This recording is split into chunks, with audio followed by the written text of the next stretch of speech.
one of the things that somebody said to me that was so powerful, and that I've never forgotten, if you're in a relationship, that you can say this, if you say something like, we are in this together, we will get through this together, there's such power in the camaraderie.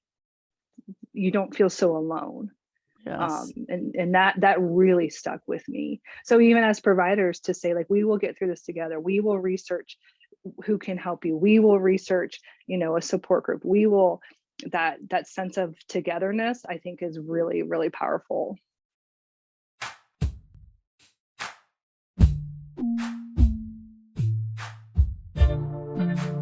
Hi, my name is Augustine Colebrook, and I'm the principal at Midwifery Wisdom Collective.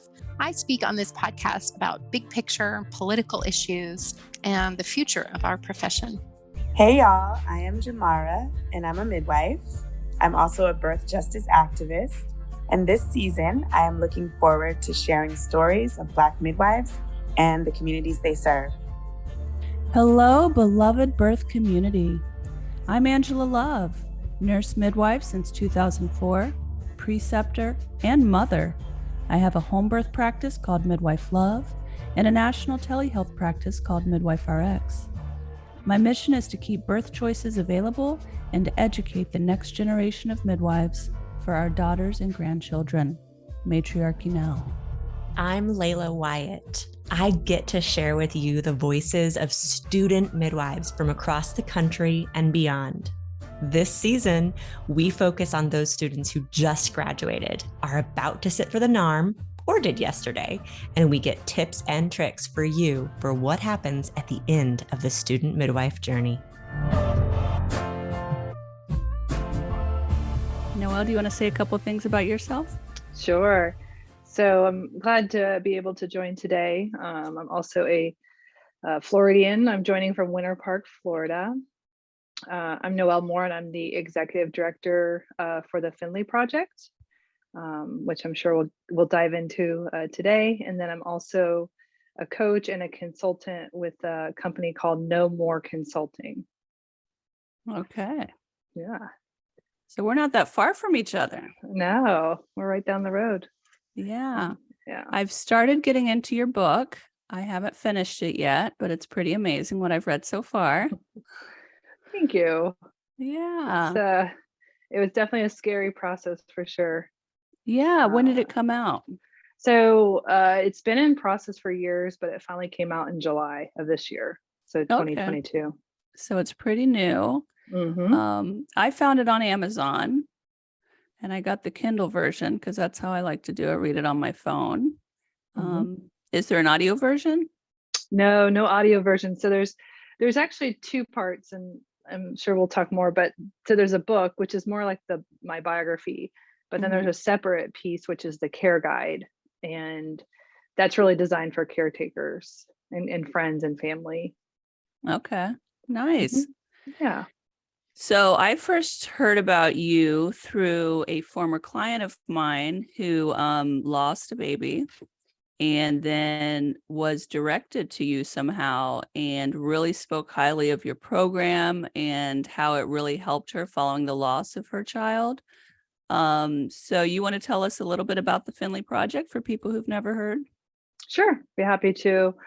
So the Finley Project is named after my daughter, Finley. And I'll share a little about my story because I think it's important to understand the why it started. So in 2013, my dad had died. And at that time I was 5 months pregnant. And then fast forward to 9 months, I was admitted into an area hospital. It was a happy day, full term, no complications. And after 2 days of induction and laboring, both of my primary OBs had left the property.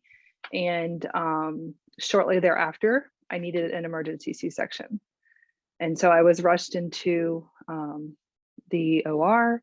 I was prepped. I was waiting, and I waited and I waited and I waited. I waited almost 45 minutes for an OB to get there to perform the emergency C-section.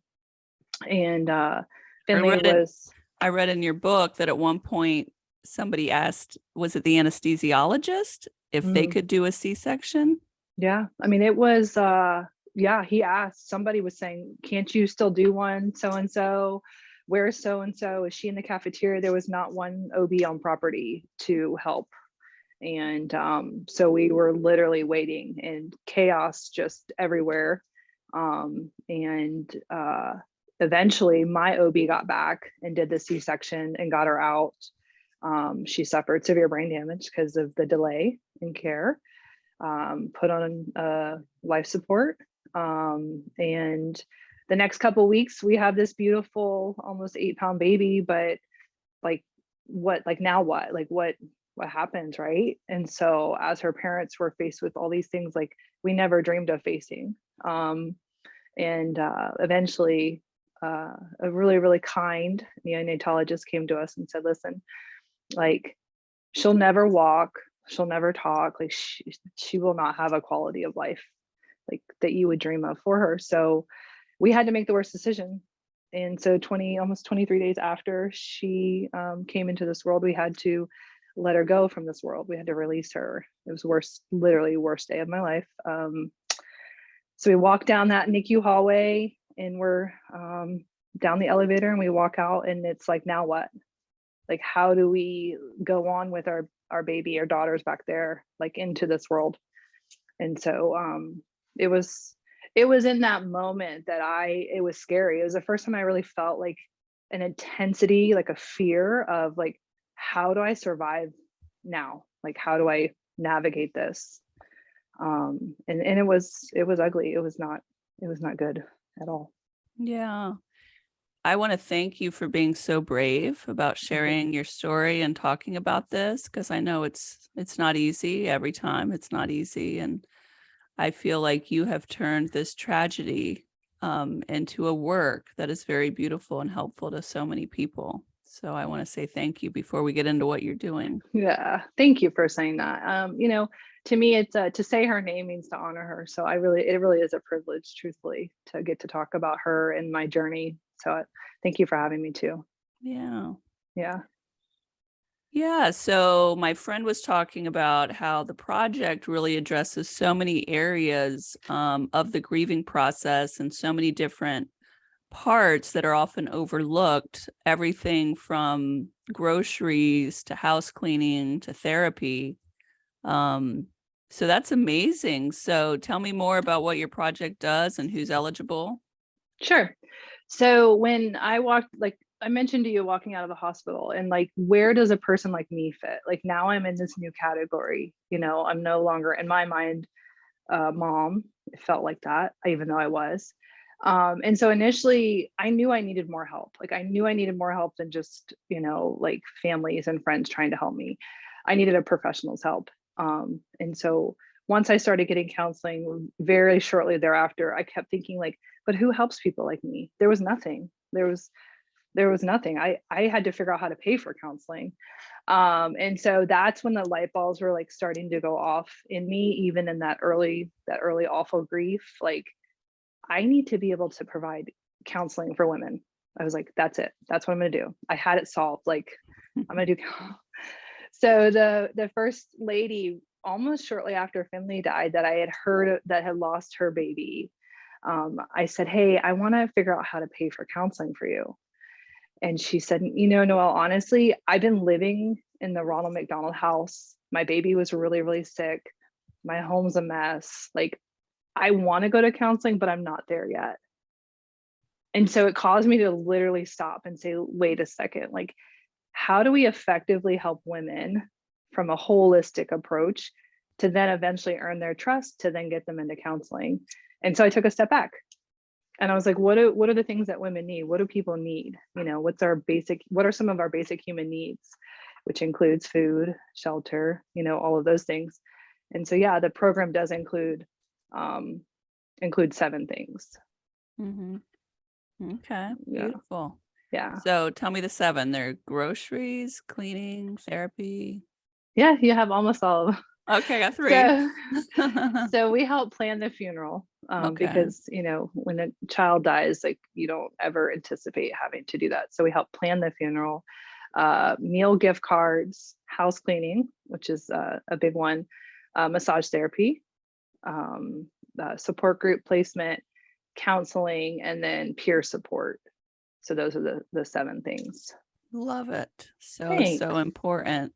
Yeah. And I'm currently reading this book called The Body Keeps the Score. I don't know if you've read that, but I mean, the massage is accessing different areas where our body is holding these emotions. Oh So- yeah. For some women, it's the physical touch, the actual release, right? For some women, it's the anticipation and the hope of having something to look forward to. I mean, there's just so many things that I think the benefit that massage benefits, or women benefit from massage from. Mm-hmm. Yeah. And it's all tied in together. Mhm. So my former client accessed this here from the East Coast of Florida. Where all is the Finley Project working currently? So we're based in Central Florida, but we are in 39 states. So we have women in 39 states, a couple hundred hospitals represented.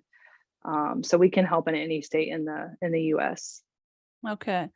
And from what I was reading on your website, people that are eligible are people that have lost a baby after 20 weeks. Yeah, so it's 20-week gestation up through 2 years of age. Okay. Mm-hmm.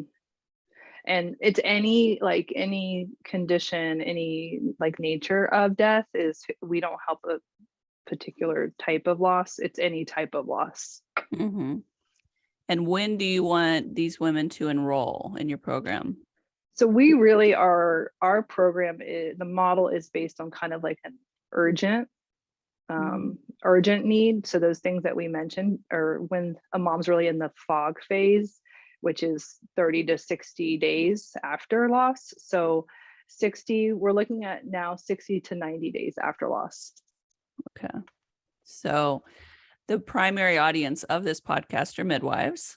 Mm-hmm. They're dealing with birthing their whole entire career, and they're going to come across some loss sometimes. And so having this resource of knowing where to plug people in at is very important.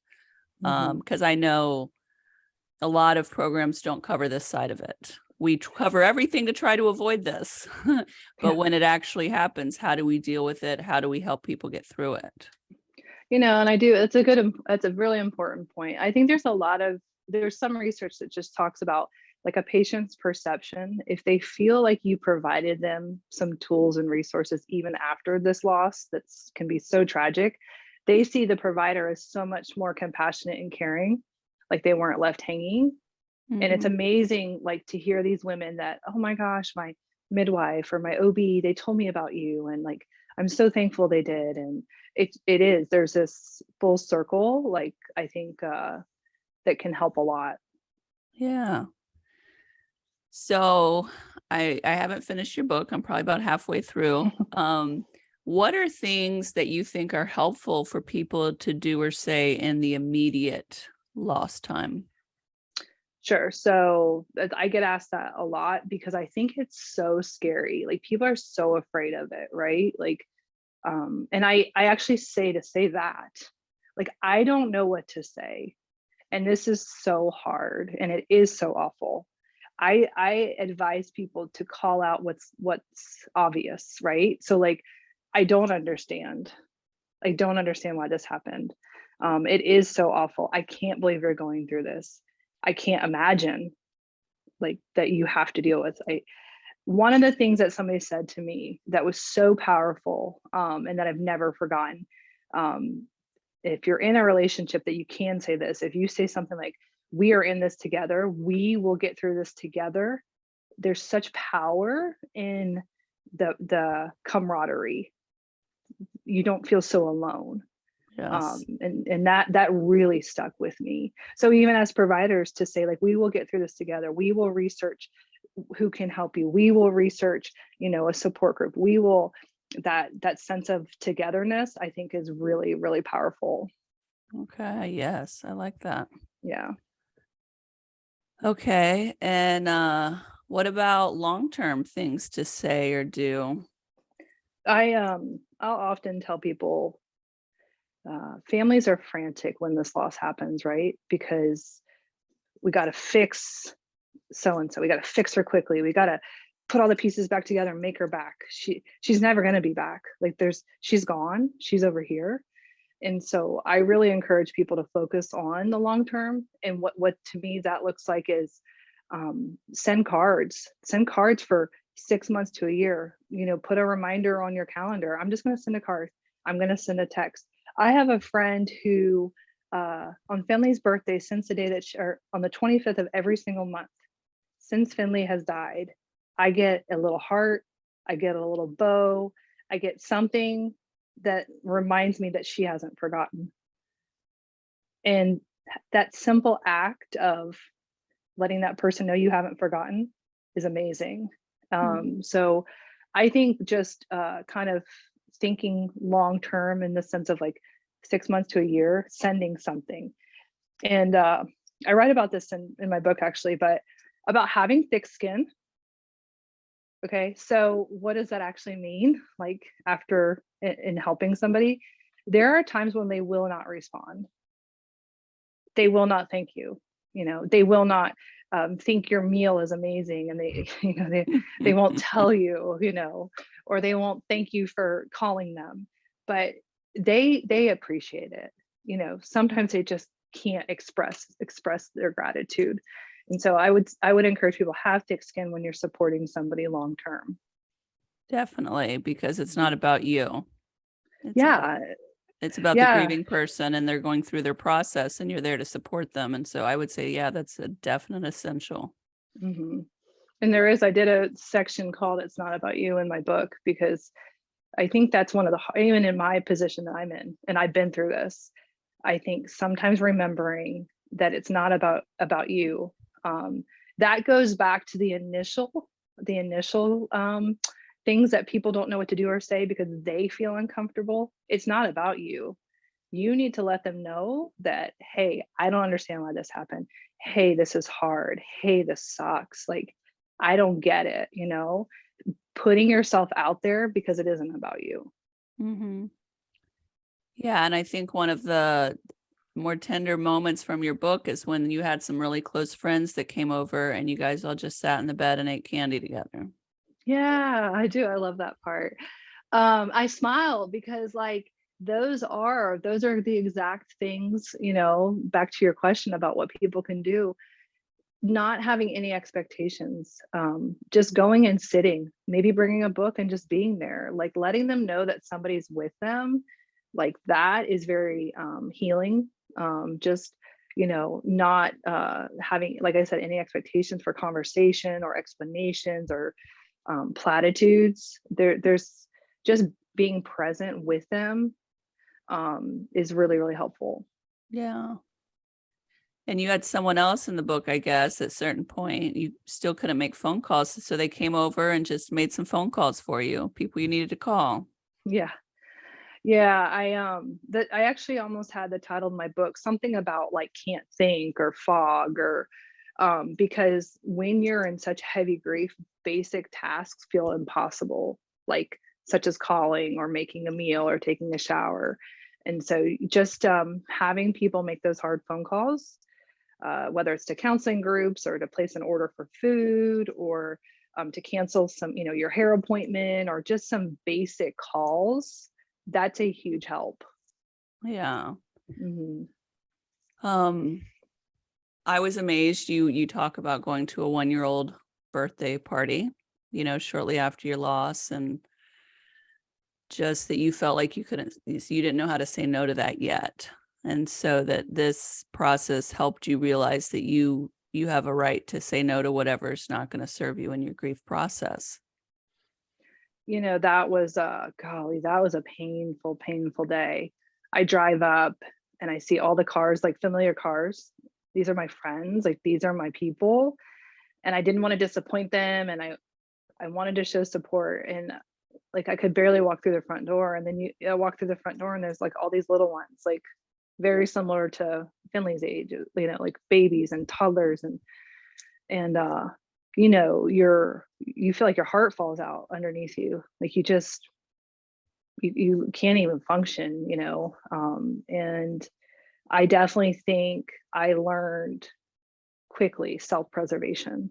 I learned how to preserve my emotions and my energy by saying no, Mm-hmm.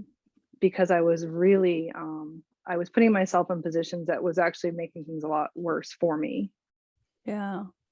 And I think probably like triggering PTSD. Oh yeah, absolutely. Very much, very, very triggering. And I think the whole thing I mentioned a little bit before, hinted at, was there's this shift of like your identity, right? So like those people that were your people, all those people at the 1-year-old's birthday, they may not be my people down the road, right? And so I felt like I had to try to please these people with me being my old self, but they ended up, a lot of them weren't my people moving forward anyways. Yeah. Yeah. And I think I like the way you put it in your book that, it was, their choice to invite you, and it was your choice to say no. And, it might have felt nice to be included, but, also wise to say no when those things are going to be triggering and you're not ready for them. Yeah, I think that is the way I kind of phrase it. I think in the book was talking about like, just continue to extend an invitation, the olive branch, even if they say no every single time. Mm-hmm. At least they know that you're thinking of them. At least they know that they're not forgotten. And I know on a practical level, like sometimes seeing babies can be triggering, seeing pregnant women can be triggering, going back to the hospital can be triggering. I had a client who did not see me for her birth or prenatal care, but she didn't want to go back to that OB. And so she asked, would I do postpartum care on her? Because she just couldn't bring herself to go back to that office. So different things can be really triggering. And I hear that. We probably, one of the biggest things that women will not express openly. I see it in our private forums. I see it in some of our support groups. They'll talk a lot about how they feel like they are such an awful person because they cannot be around their sister's new baby, or they go into a store and they see a baby and they literally have to turn around and walk out. And they feel so frustrated with themselves. Like, why can't I just be okay with this? This is part of life, right? And we all rally around them and assure them, like, we all feel that. A lot of us feel that way. That's normal. That's okay to feel that way. Yeah. And your experience, does that get easier with time? Absolutely. I definitely have seen, even in my own life, like there were for years, I couldn't be around babies. I mean, I would see a baby somewhere and I'd have to walk away. And I think for a lot of our moms, it gets a lot easier, but it can take a long time. Yeah. Yeah. To not underestimate how long it might take. I mean, like some of our moms will talk about like their follow-up appointment, they had to sit in the OB office and all the pregnant women were coming in and, coming out with their babies. And I mean, even just that whole like process can be extremely, extremely traumatizing. Yeah. So, I mean, we midwives, we do a lot of things differently, but I would imagine that in that situation, it might be better to do a home visit. Absolutely. If it's possible, if it works out, then rather than a woman coming into the midwife's office or the birth center or whatever, if a home visit is feasible, that would be much better. Yeah. And I think like you would ask, like, it does get better. Like there could be a point where, like down the road, she could certainly come to the office or whatever. But I would say initially that would be such a beautiful thing to offer, like an in-home visit. That would be amazing. Yeah. So I liked one of your quotes here that says, the mom doesn't need you to feel the pain that they feel. They need you to help them get through it. Yeah, I think as providers, there's what's the phrase, compassion fatigue, right? I think when we try to wear that hat all the time as we're working with women of various degrees, I think it's super hard on us. But I think if we can just be there and listen and be present, I think that's a gift in itself. Yeah. We don't have to fix it. We don't have to fix it in that moment. I think just offering ourselves and our time is such a gift to them. Mm-hmm. Definitely. Yeah, because nothing we say or do is going to make it go away or make the pain go away. Mm-hmm. There's a sociologist quoted in your book, the death of the child is the single worst stressor a person can go through. Parents feel responsible for the child's well-being. So when they lose a child, they're not just losing a person they love, they're also losing the years of promise that they had looked forward to. Mm-hmm. Yeah. That sense of it's I mentioned my dad died right before she did, and I didn't feel responsible for my dad, right? Like that's just the natural hierarchy of life. That's the natural progression of life. But I did feel responsible for Finley because she was mine. I created her, right? We created her. And so the guilt and all of that you feel is very, very heavy after a child dies. Mm-hmm. Mm-hmm. And I appreciate your honesty in describing that feeling, because I think that's a hard emotion to talk about. Mm-hmm. And you talk about choosing the hospital you went to, or, choosing that OB practice you went to. And I wanted to just point in here that a lot of hospitals across the US do not have OBs there all the time. And there's so many counties in the US that are what we call maternity care deserts. And so they don't even have one OB or midwife provider, and women have to drive for an hour or more to get to care. Mm-hmm. And people are leaving OB and leaving midwifery. And really women are the ones who are suffering, Mm-hmm. And so I saw that you had developed a hospitalist program. Do you want to talk a little bit about that? Well, to your point, like what you just shared, most people have no idea. The average person doesn't, unless you have an acute awareness that you live in such a rural location. The average person doesn't understand that even hospitals within a metropolitan area, they do not always have full-time coverage. And I was shocked. Like, it was just like, to me, like well, what do you mean they don't have doctors here all the time? It's a hospital, right? So every time I tell that part of my story, people are very shocked. And so for me, my resolve, my mission became, how do we make sure that there's always a provider there that can help in an emergency? So after discussing and lots of meetings and stuff, after 2 years after she died, that particular hospital system developed an OB hospitalist program that has, I think, 28 OBs and midwives that now function as staff within the hospital system. Okay. And which hospital is that at? I'm not able to say. Oh, okay. I'm sorry. Yeah, it's here that's in okay. It's here in Florida? Here in Florida, yes. Okay, yes. nice. Yes. Yes. And I live in a county with just one hospital that does maternity care. And up until this year, they did not have a hospitalist program. So basically any of their providers, their OB providers, could live up to probably 30 minutes away. And the anesthesiologist as well could live that far away. And if they had an emergency, they had to call them in. And so what I would say is that building of the hospital gave people the illusion of safety. I had like you said, I had my preconceived notions. It's a hospital, it's safe. That's where all the people are. That's where I'll get the help. I think for me, I want women to just be aware and to understand their choices in their care, whatever that looks like for them, whatever they're the most comfortable in. Just educate yourself. I didn't know. I just assumed, right? And so for me, I'm really big on like educating women on what their choices are and what they're comfortable with. Yes. And I think that's true. So true is that there's going to be no one that cares more about your health than you. Mm-hmm. Yeah. And so whether that's a family member that has a health condition that you need to really read up on and, learn the ins and outs of. And obviously the providers are going to do their best, but there is going to be nobody that cares about your health more than you. On one part of your book, the doctor is explaining that you had low amniotic fluid and just says to you, well, you really don't have a choice. And I hated that phrase because there's always a choice, and for a provider to say you don't have any choices, like you don't matter, you're bodily autonomy doesn't matter.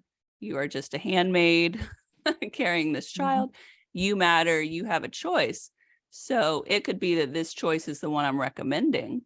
This is how other people might do it. These are different options. But just the statement really irked me about that particular doctor. Well, you don't have a choice. It's very authoritarian. Yeah. And once again, that instills so then you start trusting them and you think they're the end all be all. So then it almost puts women in a position to feel like, I kind of feel stupid for even asking, like, so that's why when I started this whole movement, I see it as a movement, is to get women to think. Don't just take it for what it is. You can think, you have a choice, So I love that you pointed that out, because I felt the same way. Very paternalistic. Right. Right. Very dominant, Yeah. So you also have a traumatic part in your story where I hope you don't mind if I read this. I figure you've had it in a book. Sure. The nurse took the medication, pushed it in a place inside my body I didn't know existed. I shrieked in pain. My husband finally woke up. I wanted to hit her. She had said it may hurt some, but I shouldn't feel it. That was a lie. I felt sick. It hurt so much. So thinking back on that moment, to me, that sounds like obstetric violence or obstetric rape. That you're in that moment and this person is doing something that's brutally painful to you without really considering how you're feeling. Oh, it was, if so much other trauma hadn't happened, like let's say the scenario was very different, if she did end up living, that would have been probably one of the main things I pursued or followed up on, because just feeling so violated, I felt so demoralized. I felt so uncared for. It made me feel like I was some subservient whatever, like I had no rights, and I was alone. I was alone and this was happening. So yeah, I absolutely felt very violated. Yeah. And I think to the midwives that are listening to this, old pros probably understand this and know this, but students are learning.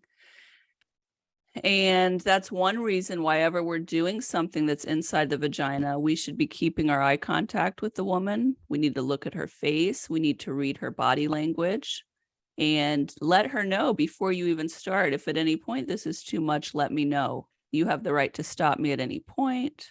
It may be uncomfortable, but if it's too much for you, let me know, and put her in control of how it's going. And that could do so much so that we do not traumatize women when something is, recommended, or we're trying to do something in the vagina. Yeah, absolutely. Yeah. Seeing that kind of behavior over and over again in the hospital that I was working in Miami is what motivated me to become a midwife. Wow. Because a lot of people had become calloused to the effect that they were having on the patient. And I knew that I needed to go back to school and have a different role in all of this, or I was going to become just like them. Like just the organizational culture that I was a part of down in Miami. Whew. Okay. Yeah.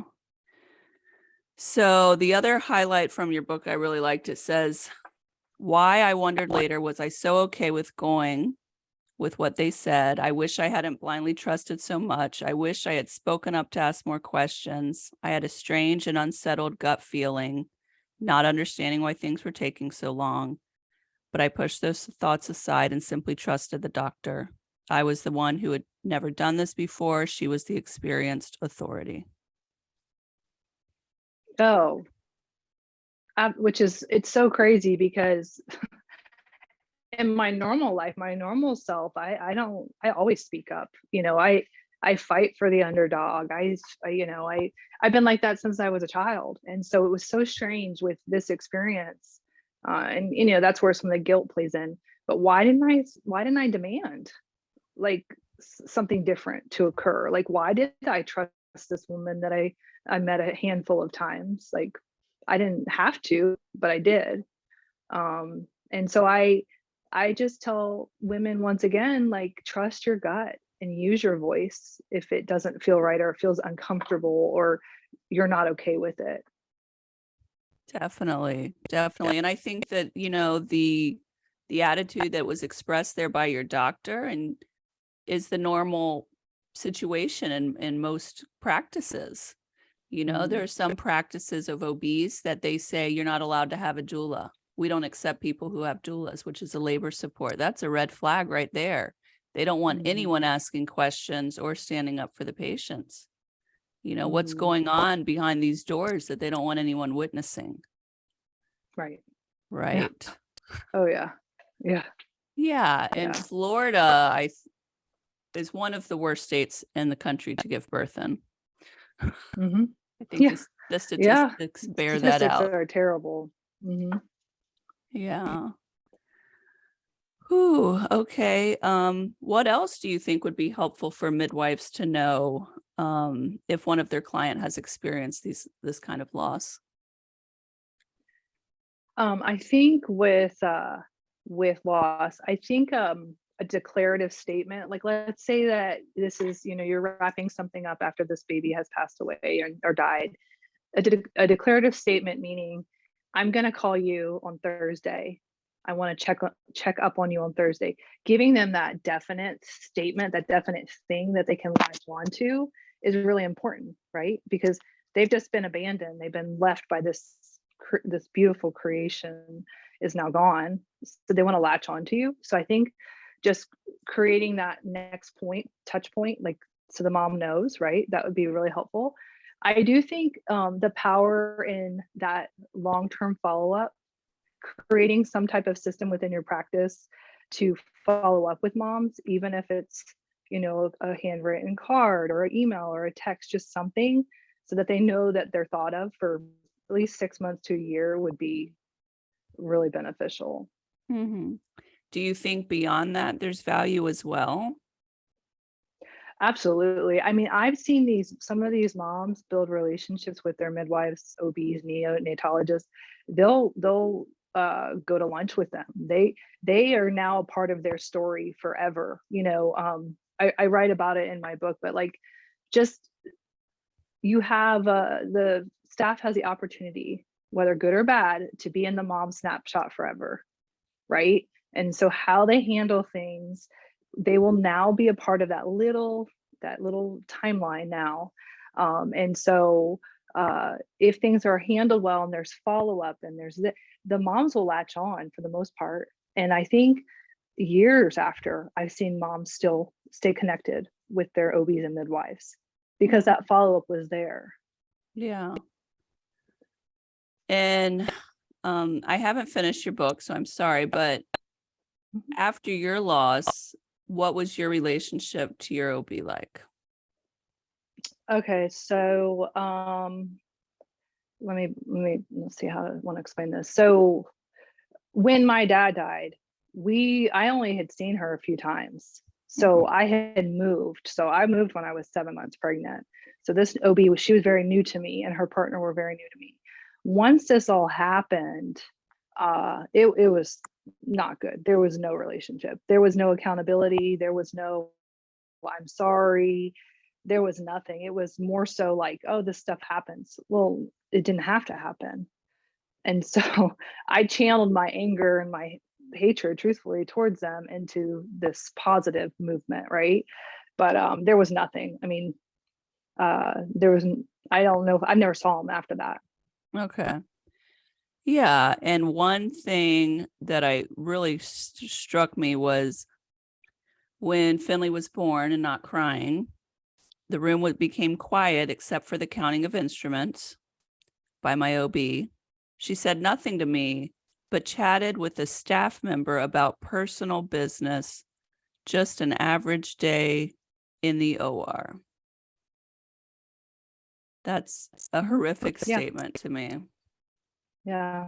I mean, I felt like one of many. I felt like I was at Disney World, like one of many amusement goers, one of many in the crowd.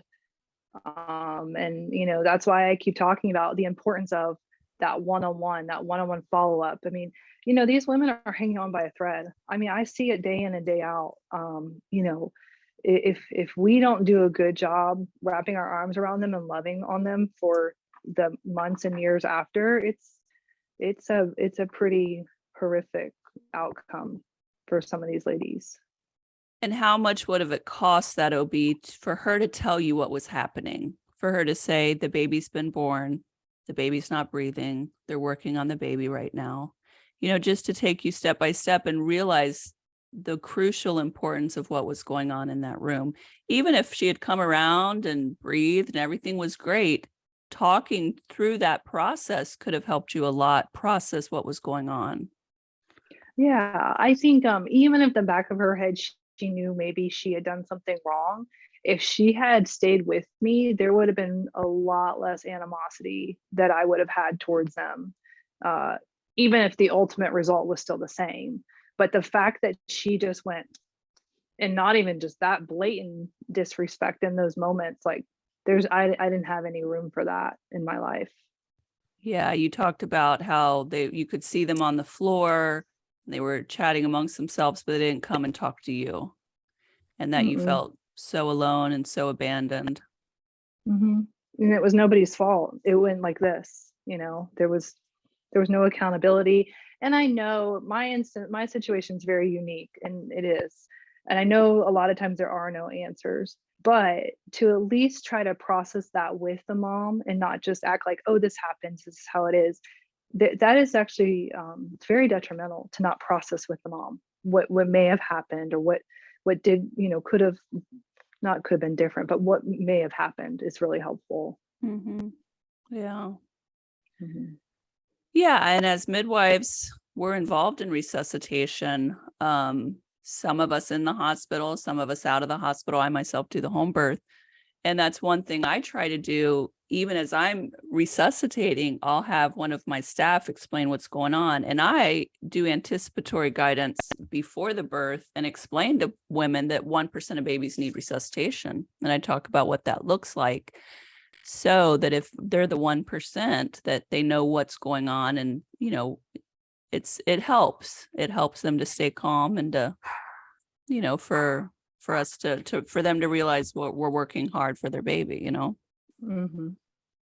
I do think that's important. You use the word anticipatory. I think that's actually really important for a second, like the baby after, so the rainbow baby. I think there's so much anxiety around that second child and next child. I think like you said, just talking through the things that could happen, talking through what this is going to look like for you this next time, maybe some of the things you're going to feel, because nobody wants to talk about that. It's supposed to be happy. You're pregnant again. It's wonderful. But these moms, I hear it. They're terrified. They're absolutely terrified. And one thing that I've learned is that for that rainbow baby, that rainbow pregnancy, usually you're going to be nervous at least until the point of where you lost your baby before, and many times the whole entire pregnancy. So even someone who's had a first trimester loss, a miscarriage, once they make it past that, they might feel slightly better, but they're still going to be on edge. Well, what's going to go wrong next, or what's going to happen next? And that may continue on into the postpartum period. Absolutely. Yeah. How many moms do you think that you've helped with the Finley Project? Do you have that data? We do. We have almost 400 women in the program currently that we've helped. So okay. 400 across the US. Nice. Do you have any stories or any examples of things you want to share from them? Sure. I'll share some things that I think were really hard for us. I think we've seen some tough things lately, I'll be honest with you. But I will share a story that I think is really beautiful. A mom that we helped, she had twins. Her name's Chelsea. She doesn't mind me sharing. Her name's Chelsea. Chelsea had twins. And when they were born, the little girl had been diagnosed with Down syndrome. And so the little boy was perfectly healthy and all of this. So she was always very concerned about the little girl, just her health and, is she going to be okay and this and that. And 4 months into their lives, they put them down for a nap. And she went to wake up, the kiddos. And the little boy was the one that didn't wake up. And so we met Chelsea a week after the little boy had passed away, and her husband had just lost his job. She's dealing with all the things of this child dying and DCF investigations and all this.